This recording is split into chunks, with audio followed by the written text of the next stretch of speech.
আমাদের পৃথিবী আছে কোথায়? আমাদের পৃথিবী আছে সৌর পরিবারে। সৌর পরিবারের আরো গ্রহ নক্ষত্র আছে, বুধ, শুক্র, পৃথিবী, মঙ্গল, বৃহস্পতি, শনি, ইউরেনাস, নেপচুন, প্লুটো, এরা তো আছেই। কিন্তু আমাদের পৃথিবী আছে সৌর পরিবারে। সৌর পরিবার কোথায় আছে? এরকম লক্ষ লক্ষ সৌর পরিবার আছে একটা গ্যালাক্সিতে। সেই গ্যালাক্সির নাম কি? আকাশগঙ্গা। এরকম আকাশগঙ্গার মতন লক্ষ লক্ষ ছায়াপথ বা গ্যালাক্সি নিয়ে একটা মহাবিশ্ব। তাহলে মহাবিশ্বের কত বড় ভাবতে পারছো? সেই মহাবিশ্বের ভিতরে ক্ষুদ্র কণা আমরা। তাহলে এইবার এত কিছু জানার জন্য বলো, মহাবিশ্ব, ভূগোল, এই মহাবিশ্ব, মানুষ সম্পর্কে, মাটি সম্পর্কে, নদী নালা সম্পর্কে, গাছ সম্পর্কে, অক্সিজেন সম্পর্কে, উপরে নিচে এত কিছু জানার জন্য একটা বই কি যথেষ্ট ছিল? একটা সাবজেক্ট কি যথেষ্ট ছিল?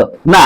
তাহলে ধরো পড়াশোনা বাদ দাও, এই যে রবীন্দ্রনাথ ঠাকুর যেভাবে পড়েছেন, যে বইয়ে স্কুলে না গিয়ে একটা সাবজেক্টকে আলাদা করে ওই বিষয়টাকে বুঝে নিয়ে পড়েছে, তোমরা যদি এইভাবে ধরো, পড়াটাকে ওইভাবে না ধরে এরকম ধরো, যে ধরো এরকম ধরলে যে আমি সাপ সম্পর্কে জানবো।